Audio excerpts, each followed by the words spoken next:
الحمد لله وحده والصلاة والسلام على من لا نبي بعده رب اشرح لي صدري ويسر لي أمري واحلل عقدة من لساني يفقهوا قولي اللهم انفعنا بما علمتنا وعلمنا ما ينفعنا وزدنا علما اللهم لا سهل إلا ما جعلته سهلا وأنت تجعل الحزن إذا شئت سهلا آمین یا رب العالمین۔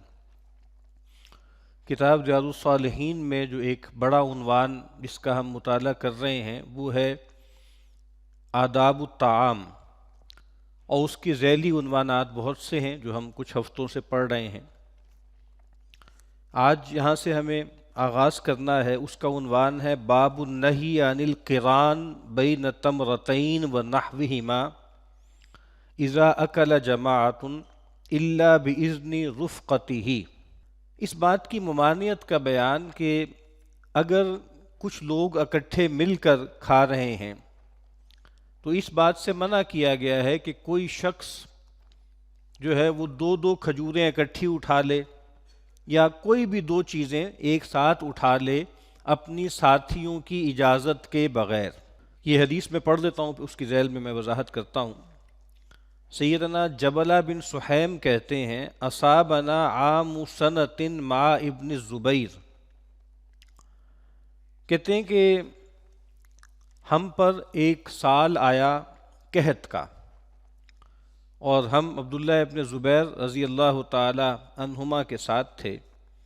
فرزقنا تمرن، تو وہ جو ڈراؤٹ تھا، وہ جو قحط تھا، اس میں ہمیں کھجور دی جاتی تھی بطور رزق کے۔ مطلب یہ ہے کہ ایک ہوتا ہے کہ آپ جو ہے وہ روٹی کھا رہے ہیں، آپ ساتھ اناج کھا رہے ہیں، آپ گوشت کھا رہے ہیں، آپ سالن کھا رہے ہیں، اور ایک صورتحال یہ ہے کہ جو بس فوڈ کے نام پہ جو کچھ مل رہا ہے وہ کیا ہے، وہ کھجوریں ہیں۔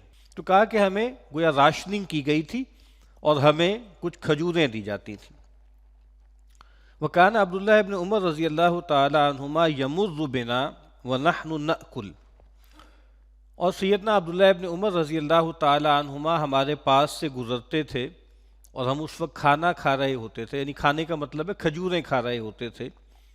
فیقول، تو وہ ہم سے یہ کہتے تھے لا تقارنوا، قرن کہتے ہیں ملانے کو، یعنی دو چیزوں کو اکٹھا کر لینا، ملا دینا۔ ہمارے ہاں ایک لفظ بولا جاتا ہے قران السعدین، کہ دو بہت ہی سعادت مند ایونٹس یا دو بہت سعادت مند چیزیں جمع ہو جائیں تو اس کو قران السعدین کہتے ہیں۔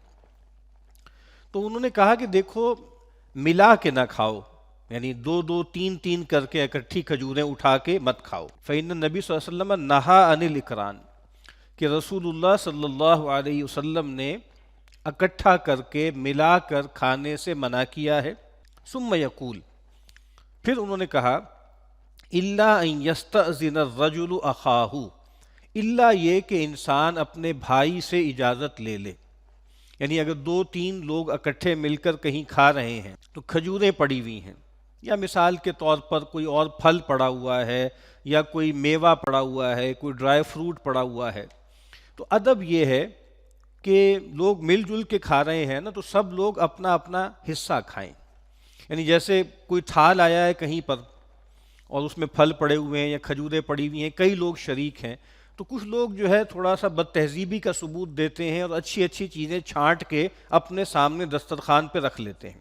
یعنی یہ وہ چیز ہے جس سے منع کیا گیا ہے کہ بھائی تم ایک کھانا ہے، ایک تو ویسے بھی صورتحال کیا ہے کہ کھانا تھوڑا ہوا ہے، اور پھر ایک تھال ہے اس میں سب شریک ہیں، تو سب لوگ ایک ایک چیز اٹھائیں، جو بھی پھل ہے یا کوئی کھانے کی چیز ہے، کوئی مٹھائی ہے مثال کے طور پر، تو اب یہ نہ کرے کہ ایک آدمی چن چن کے سارے اچھے پیسز جو ہیں، مکس مٹھائی پڑی ہوئی ہے تو اچھے اچھے پیسز نکال کے الگ سے اپنے پاس رکھ لے، تو یہ بد تہذیبی ہے، یہ بدتمیزی ہے۔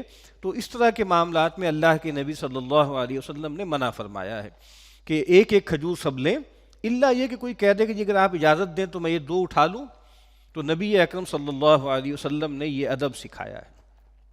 اور اس سے یہ بات ہمیں معلوم ہوتی ہے نا کہ انسان کی جو شخصیت ہے اس میں آداب بہت زیادہ اہمیت رکھتے ہیں، اور جیسے جو ہے لوگ مذاق اڑایا کرتے تھے، یعنی مشرکین یہ کہا کرتے تھے کہ یہ کیسے پیغمبر ہیں کہ یہ بہت مائنیوٹ اور بہت نیٹی گریٹی میں جا کر بہت باریک باریک چیزیں بھی تعلیم کرتے ہیں۔ تو اس موقع پر پھر ایک صحابی نے کہا کہ ہاں ہم تو یہ مانتے ہیں کہ ہمارے پیغمبر صلی اللہ علیہ وسلم نے ہمیں بول و براز کے آداب بھی سکھائے، طہارت کے آداب بھی سکھائے۔ تو جو چیز بھی زندگی کا حصہ ہے، پیغمبروں کا یہ کام ہوتا ہے کہ وہ تزکیے کے لیے مبعوث ہوتے ہیں، اور تزکیہ جو ہے وہ انسان کے جسمانی وجود کا بھی ہوتا ہے اور انسان کے عقلی اور روحانی اور اخلاقی وجود کا بھی ہوتا ہے۔ تو اس تزکیے کا حصہ یہ ہے کہ انسان آداب کا جو ہے وہ معاملہ رکھے اور آداب کو ملحوظ رکھے۔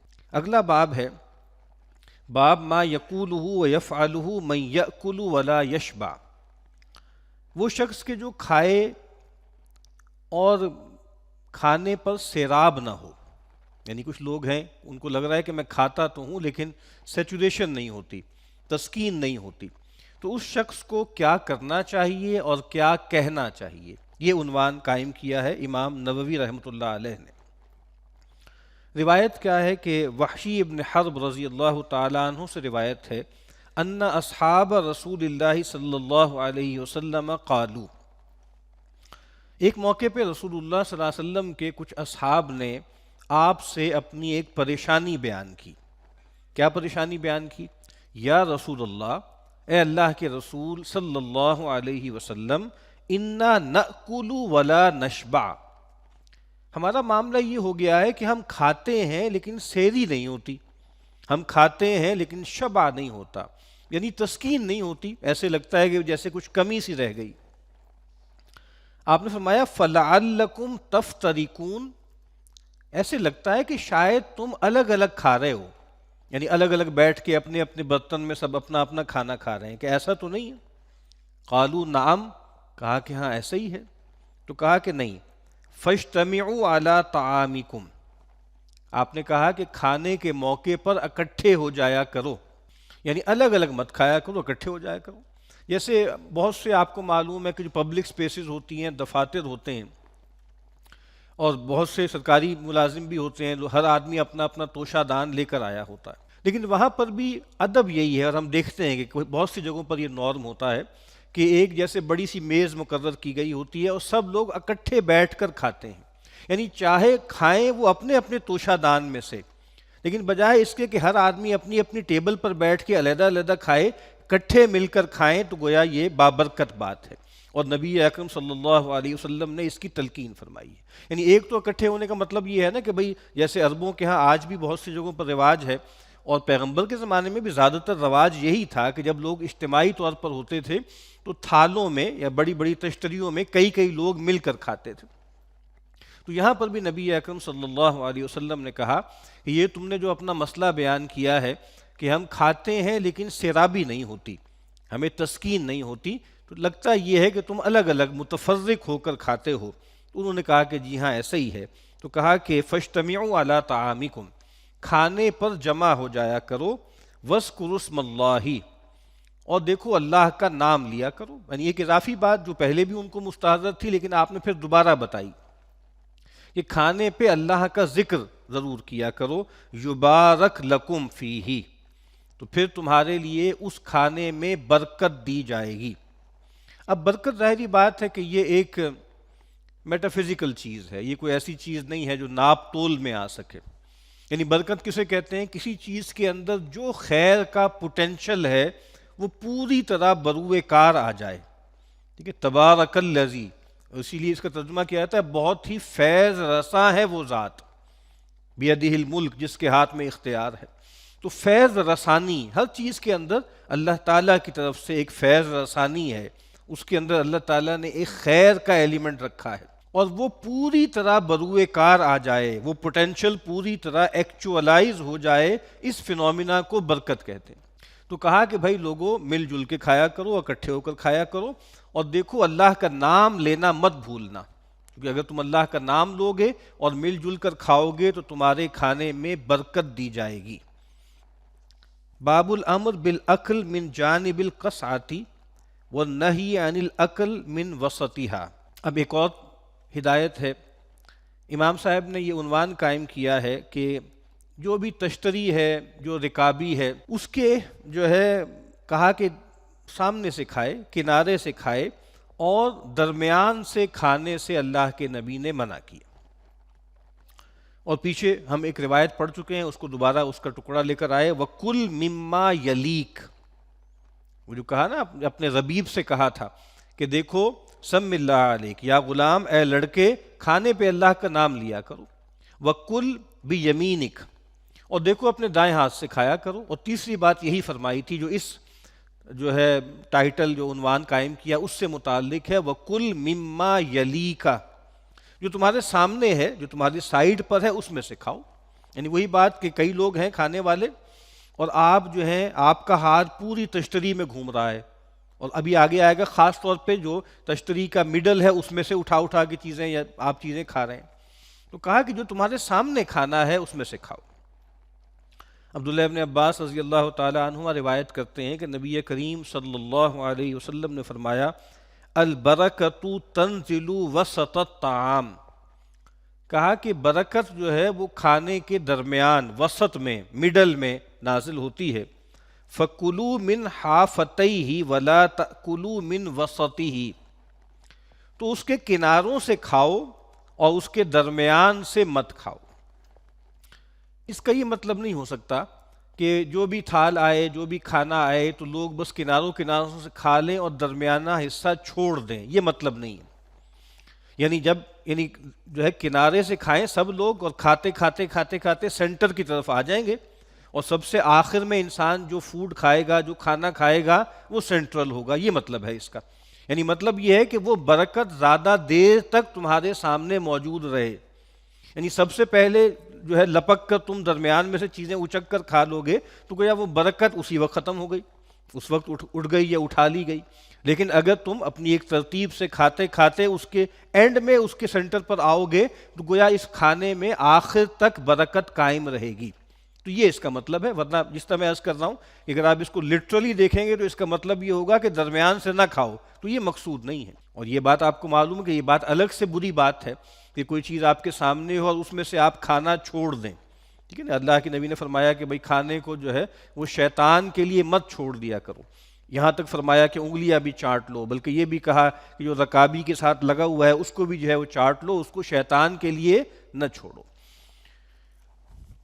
سیدنا عبداللہ ابن بصر کہتے ہیں، کان للنبی صلی اللہ علیہ وسلم قصعۃ یقال لها الغراء یحملها اربعۃ رجال، کہ رسول اللہ صلی اللہ علیہ وسلم کا ایک بڑا سا پیالہ تھا، یعنی وہ پیالہ بھی ایسے کہ جیسے آپ سمجھ لیں کہ ایک دیگچی سی تھی بڑے سائز کی، جس کو غراء کہا جاتا تھا، اور وہ اتنا بھاری تھا، کوئی پتھر وغیرہ کا تھا کہ 4 لوگ اس کو اٹھا کر لاتے تھے۔ فلما اضحوا وسجدوا الضحى اتي بتلك القصعة، تو جب دن چڑھ جاتا تھا اور لوگ اشراق یا چاشت پڑھ لیتے تھے تو وہ جو بڑا پیالہ سا تھا وہ لایا جاتا تھا، یعنی وقد سرد فیہ، اور اس میں جیسے سرید بنا دیا جاتا تھا۔ سرید کیا ہوتا تھا؟ جس میں جو ہے وہ ملیدہ سا ہوتا ہے اور جو ہے وہ روٹی کو چور کے ڈال دیا جاتا ہے، اس کو سرید کہتے ہیں، اور یہ عربوں کے ہاں ایک جیسے مقبول اور معروف کھانا ہے۔ تو کہا کہ اس کے اندر سرید جو ہے بنا لیا جاتا تھا۔ فَالْتَفُّوا عَلَيْهَا، تو جب ایسا ہوتا تو لوگ اس کی طرف التفات کرتے۔ فَلَمَّا كَسُرُوا، تو جب لوگ بہت زیادہ ہو گئے اور لوگ کٹھے ہو گئے، جَسَا رسول اللہ صلی اللہ علیہ وسلم، تو رسول اللہ صلی اللہ علیہ وسلم گھٹنوں کے بل بیٹھ گئے۔ فقال اعرابی، تو ایک بدو نے جب یہ پیغمبر کا جلسہ دیکھا، پیغمبر کا قعدہ دیکھا، پیغمبر کا کہ بیٹھنے کا یہ انداز دیکھا، اس نے کہا ما ہذہ الجلسہ، کہ یہ بیٹھنے کا کیا طریقہ ہے؟ یعنی اس طریقے سے گھٹنوں کے بل بیٹھنا یہ جیسے غلاموں کا نارم تھا، یعنی غلام اور وہ طبقات جو کمتر ہوتے ہیں، نچلے طبقات ہوتے ہیں، یعنی مالک اور طریقے سے بیٹھتے ہیں ٹھاٹھ سے، اور جو غلام ہے وہ اس طریقے سے بیٹھتے ہیں۔ تو ان کو حیرت ہوئی کہ یہ پیغمبر آخر الزمان ہیں اور مدینہ کی جو مملکت ہیں اس کے بے تاج بادشاہ ہیں، یہ کس طرح بیٹھ رہے ہیں؟ تو آپ نے فرمایا ان اللہ جعلنی عبدا کریما ولم یجعلنی جبارا عنیدا، بے شک اللہ تعالیٰ نے مجھے ایسا بندہ بنایا ہے کہ جو کریم ہو۔ ایک تو میں بندہ ہوں، میری سب سے بنیادی آپ سمجھ لیں میرا تعارف کیا ہے، میرا شرف کیا ہے کہ میں بندہ ہوں اور میں کریم ہوں، کرم کرنے والا، میرے اندر تندی نہیں ہے، میرے اندر ایروگنس نہیں ہے۔ وَلَمْ يَجْعَلْنِي جَبَّارًا عَنِيدًا، مجھے جبار نہیں بنایا۔ جبار جو ٹائرنٹ ہوتا ہے، جبر کرنے والا، اور انید، انید بھی جو سرکشی کرتا ہے، دشمنیاں پالتا ہے، لوگوں کے اوپر چڑھائی کرتا ہے۔ تو کہا کہ مجھے اللہ تعالیٰ نے بنایا ہے ایسا کہ میں بندہ ہوں کہ جو کرم کرنے والا، جو تواضع والا۔ اور اللہ کے نبی نے فرمایا نا کہ اجلس کما یجلس العبد وآکل کما یأکل العبد، میں ویسے بیٹھتا ہوں جیسے غلام بیٹھتے ہیں، اور میں ویسے کھاتا ہوں جیسے غلام کھاتے ہیں۔ اور پیغمبر ایک مرتبہ ایسے ہی بیٹھے ہوئے تھے، اکڑوں سے بیٹھے ہوئے تھے، تو ایک عورت آئی اور آ کر پیغمبر کو دیکھا اس حال میں، تو اس پہ شدید ہیبت اور جلال پیغمبر کا طاری ہو گیا اور وہ کانپنے لگی۔ یعنی ہمیں یہ خیال ہوتا ہے کہ شاید جو ہے بہت زیادہ جو ہے وہ پروٹوکول ہو اور بہت زیادہ شان و شوکت ہو تو شاید اس سے عظمت طاری ہوتی ہے۔ یعنی جو اللہ کی نشانیاں ہیں، جو اللہ کے سب سے بڑے بندے ہیں، وہ بالکل چیتھڑوں میں بھی ہوں اور وہ زمین پر بھی بیٹھے ہوں تو ان کو دیکھ کر لوگوں پہ لرزہ طاری ہو جاتا ہے۔ تو یہ جو گرینجر ہوتا ہے، یہ جو عظمت ہوتی ہے، یہ چیزوں کی محتاج نہیں ہوتی کہ گارڈ ہوں اور ہٹو بچو ہو اور سب چیزیں ہو رہی ہوں۔ تو پیغمبر کا تو جلال بھی بہت تھا نا۔ پیغمبر نے فرمایا کہ مجھے تو میری مدد کی گئی ہے روب کے ذریعے، 1 مہینے کی مسافت تک میرا روب جو ہے میرے دشمنوں پہ قائم رہتا ہے۔ تو یہاں پر بھی پیغمبر نے فرمایا کہ اللہ تعالیٰ نے مجھے بندہ بنایا ہے جو کرم کرنے والا ہے، اور مجھے ٹائرنٹ نہیں بنایا اور مجھے ایروگنٹ نہیں بنایا۔ ثم قال رسول اللہ صلی اللہ علیہ وسلم، اب وہ جملہ ہے جس کی وجہ سے اس روایت کو اس باب میں لے کر آئے ہیں، کلوا من حوالیہا ودعوا ذروتہا یبارک فیہا۔ اے لوگو، یہ جو پیالہ ہے بہت بڑا، اس میں تم سب اب کھا رہے ہو، تو اس کے حوالی، اس کے کناروں سے، اس کی پیریفری میں سے کھاؤ۔ وَدَعُوا ذِرْوَتَهَا، اور وہ جو اس کا درمیانی حصہ ہے جو سب سے ابھرا ہوا ہے، اس کو چھوڑ دو۔ یبارک فیہا، تو اس میں تمہارے لیے برکت دی جائے گی۔ تو وہی بات یہاں فرمائی کہ جو ہے اپنے آگے سے کھاؤ، کناروں سے کھاؤ، شروع ہی سے درمیانی حصہ نہ کھا لو کہ وہاں پر برکت نازل ہوتی ہے اور وہ اٹھا لی جائے گی۔ تو اس پیالے میں جو بھی کھانا ہے اپنی طرف سے کھاؤ اور درمیانی حصہ چھوڑ دو، تمہارے لیے برکت دی جائے گی۔ وآخر دعوانا ان الحمد للہ رب العالمین۔ اللہم صلی علی محمد وعلی آل محمد وبارک وسلم۔ اللہم اغفر لنا ولآبائنا ولأمہاتنا ولجمیع المؤمنین والمؤمنات والمسلمین والمسلمات الاحیاء منہم والاموات انک سمیع مجیب الدعوات۔ اللہم اشف مرضانا مرضى المؤمنین والمؤمنات والمسلمین والمسلمات۔ اللہم آسنا عاقبتنا فی الامور کلها واجرنا من خزی الدنیا وعذاب الآخرہ۔ اللہم انصر المسلمین فی کل مکان۔ اللہم انصر المستضعفین فی فلسطین۔ اللہم انصر المظلومین فی غزہ۔ اللہم انصر المجاہدین فی حماس۔ اللہم ارحمہم، اللہم ارحمہم، اللہم ارحمہم۔ اللہم انصرہم نصر عزیز مقتدر۔ ربنا تقبل منا انک انت السمیع العلیم وتب علینا انک انت التواب الرحیم، وصلی اللہ تعالی علی خیر خلقہ محمد وعلی آلہ وصحبہ اجمعین برحمتک یا ارحم الراحمین۔